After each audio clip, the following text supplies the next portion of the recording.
Muchos personajes animados han contribuido con la propaganda de guerra. Ahí tenemos a Pluto, que en 1943 aparece en un cortometraje titulado The Army Mascot. En ese vídeo podemos ver cómo la mascota de Disney decide entrar en el ejército después de ver lo bien que comen los animales que están dentro del cuartel.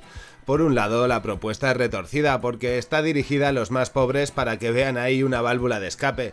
Por otro, es una fantasía porque todos sabemos cómo es la calidad de ese alimento. Bueno, pues en este vídeo voy a recoger unos cuantos casos más como este que os acabo de presentar, donde veremos cómo grandes compañías de la talla de Disney o la Warner se pusieron al servicio de la guerra y empezaron a producir un contenido que a día de hoy podríamos catalogarlo sin dudarlo como propaganda. Por cierto, dejaré de lado las obras más conocidas y que aparecen en 1 millón de vídeos, como El rostro del Führer, donde el pato Donald sueña con que vive en la Alemania del Tercer Reich, y donde aparte hacen un curioso homenaje a tiempos modernos de Chaplin. También dejaré de lado Sky Trooper, donde veremos al mismo Donald alistarse en las fuerzas aéreas y sacar de las casillas a sus superiores. Ambas representan las dos caras de la moneda. Por un lado la propaganda contra el enemigo y por otro la que busca nuevos soldados. Sea como fuere, estamos en la Filmoteca Maldita y vamos a darle una vuelta de tuerca al tema trayendo títulos nuevos. Voy a empezar con una extraña animación que Disney sacó de su catálogo hace mucho tiempo. Y sinceramente, no me extraña, porque es un metraje bastante comprometido, tanto por la temática como por la manera de plantearlo. Mirad, para que os hagáis una idea de lo que tenemos por delante. Gracias a este metraje existe una bomba que se llama la bomba Disney. Y la bautizaron así porque el diseño lo sacaron de los dibujos animados de los que os voy a hablar ahora. Para la peña curiosa, su título es La victoria mediante la potencia aérea y nos hace un repaso a toda la historia de la aviación hasta nuestros días. El trabajo nos lleva desde 1903, momento en el que, según la historiografía sajona, el ser humano voló por primera vez, aunque os voy a contar una cosa. Cuentan por ahí que un pastor de mi ciudad ya lo hizo unos 110 años antes, allá por 1793. El tipo se llamaba Diego Marín y voló unos 350 metros. Pero bueno, eso es otro tema. Ya me dejáis en la caja de comentarios si os interesa y os hablo sobre inventores burgaleses, que hay unos cuantos. Como os decía, arranca haciendo un repaso de los grandes hitos de la aviación. Que si el primer vuelo transoceánico, que si la vuelta al mundo, que si romper la velocidad del sonido, en fin. Que pone sobre la mesa la cantidad de avances técnicos que ha tenido el avión. Y si prestáis atención al narrador de esta cinta, suele definirlo como la única arma de guerra que se desarrolló en tiempos de paz. Y llamadme loco, porque yo siempre había creído que el avión era un medio de transporte y no una máquina para el combate.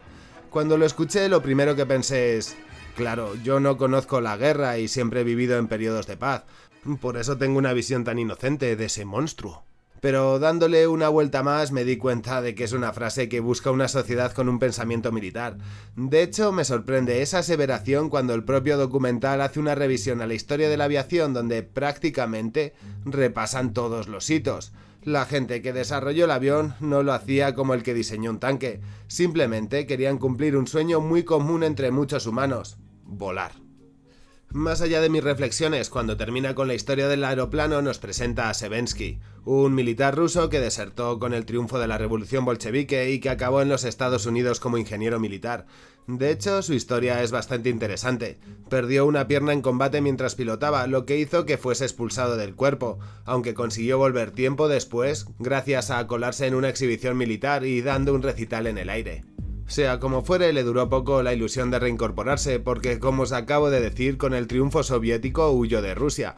En los estates lo recibieron con los brazos abiertos y este lo recompensó con inventos y con desarrollo de estrategia militar. De hecho, a este tipo se le puede reconocer como el máximo exponente de una corriente militar que buscaba la independencia de las fuerzas aéreas. Es más, el objetivo final de este trabajo es crear en el espectador la impresión de que se necesitan unas fuerzas aéreas independientes del resto de fuerzas de combate. Hasta la Segunda Guerra Mundial la aviación era considerada de una manera menor, como una fuerza de apoyo, y en este vídeo se pretende mostrar su importancia a la hora de ganar batallas. De hecho, ponen como ejemplo que los alemanes lo utilizan y les va bastante bien. Aparte de eso, es una pieza con un gran valor histórico porque nos cuenta en su propio periodo cómo va la guerra. Nos presentan los distintos frentes, qué opciones tienen, las estrategias que descartan. De veras, si os interesa la estrategia militar tenéis una pieza muy sugerente. Por ejemplo, nos hablan de qué estrategia seguir en el frente oriental, donde rivalizaban con Japón, y plantean 4 escenarios donde en todos se resuelve con una contienda larga y desgastante. La solución final que proponen, como si estuviesen dando una pista de que lanzarán unos petardos sobre Hiroshima y Nagasaki, son los bombarderos de largo alcance, ya que reducen mucho el problema que tienen con la distribución de suministros en el frente. Y a ver, ¿qué más cosas os puedo contar? Pues que hay unas cuantas anécdotas aparte de la que os dije al principio sobre la bomba. Por ejemplo, creo que este es muy probablemente el primer documental de la historia en mezclar animación con personas de carne y hueso. Aunque, para seros sinceros, eso ya lo hizo Fleischer en 1922 cuando presentó la técnica de la rotoscopia con su personaje Coco. Lo cierto es que esta obra daría para que la dedicásemos un vídeo, pero la voy a dejar aquí para pasar a otra, y es que tengo por ahí una fábula Disney que habla sobre el nazismo. Lamentablemente ha pasado bastante desapercibida porque no es tan explícita ni directa como las del Pato Donald que os comenté al principio. Esta se titula Little Chicken y es del año 1943. Dura apenas 6 minutos, así que la historia es bastante directa. Nos presenta a un zorro que está leyendo un libro de filosofía, aunque originalmente lo que tenía entre manos era el Mein Kampf, pero decidieron eliminar la simbología más recurrente. Total, que el zorro está estudiando cómo manipular a las masas para poder comerse a los animales del gallinero sin demasiado esfuerzo. Lo primero que hace es analizar cómo se organizan y cuáles son los distintos grupos e individuos que componen esa sociedad. Después busca quiénes son los más ingenuos y localiza a la víctima ideal. Mirad ese pollito que pintas tener. Es ideal para hacerle el lío, y en efecto lo manipula para que crea que la Tierra es plana, que nos gobiernan los extraterrestres o que vivimos en Resident Evil y sus viruses. Bueno, realmente lo que le dice es que el cielo se va a caer, pero cualquiera de las otras seguro que os suena y creo que valdrían igual. Lo que consigue así es que se cree un canal de YouTube y empiece a difundir miedo haciendo que el gallinero se altere. O no. Afortunadamente el gallo alcalde pone orden, pero el zorro consigue crear una campaña de desprestigio a lo Miguel Bosé y el gallinero acaba por no tener a nadie pilotando. Finalmente el zorro consigue lo que quiere. La intención del corto era avisar de los peligros de la manipulación de masas en el nazismo, pero, como habéis comprobado, sigue siendo fresco y de rabiosa actualidad a día de hoy.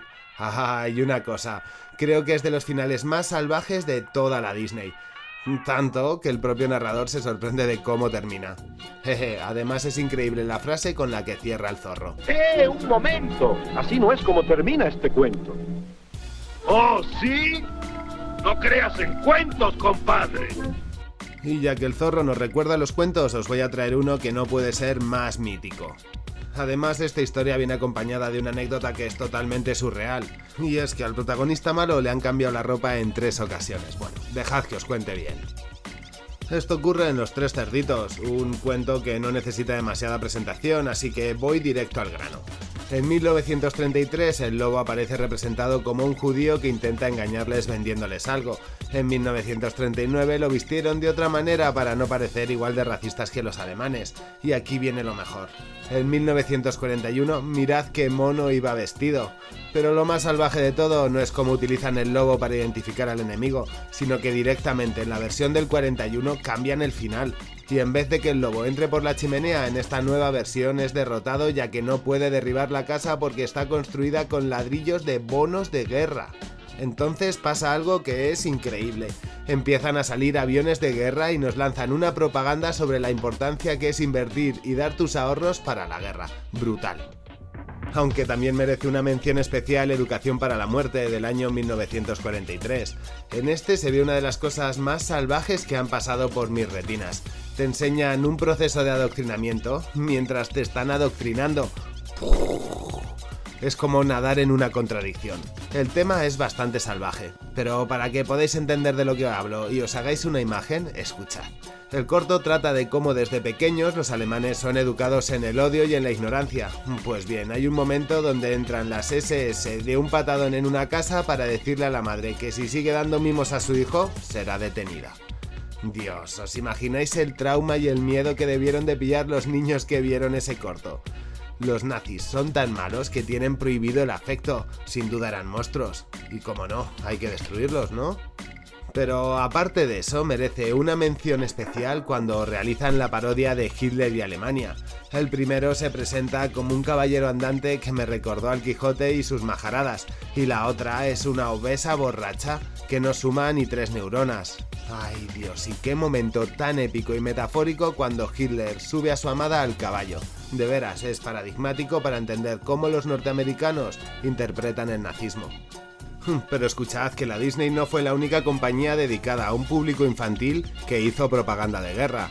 La Warner Bros. De la mano de los Looney Tunes también le dieron al adoctrinamiento. Por un lado con obras enfocadas a niños como Dictator del año 1942, donde veremos al Pato Lucas fuera de control y con muchos dejes y similitudes con Mussolini. Pero más interesante que eso es la producción que dedicaron en exclusiva para los soldados. Crearon la serie Snafu, que tenía como protagonista a un soldado novato. El objetivo de esa producción era conseguir la instrucción de los soldados para que supiesen actuar sobre todo en situaciones fuera de combate. No seas un bocazas, no te distraigas con mujeres, ve limpio, vigila el espionaje, vigila tus armas... En fin, os podéis hacer una idea. Yo por lo menos he encontrado unos 25 vídeos distintos que tienen una duración de unos 3 o 4 minutos. Y os voy a contar una cosa, como documento antropológico es brutal, porque a través de Snafu puedes conocer sobre cómo era la manera de actuar y los miedos de la gente que participó en la Segunda Guerra Mundial, del lado aliado, claro. Por cierto, ¿sabéis qué significa su nombre? Son las iniciales de situación normal, todo jodido. De todas maneras, esa no fue una tendencia exclusiva de los estadounidenses, en la URSS también les dio por ahí. Como ejemplo os podría poner The Millionaire, que trata sobre un perro que recibe la herencia de su dueña. A raíz de ese acontecimiento el animalillo comenzará un ascenso empresarial que lo convertirá en un ser despreciable. Pero no es el único caso, existe una filmografía extensísima de propaganda anticapitalista.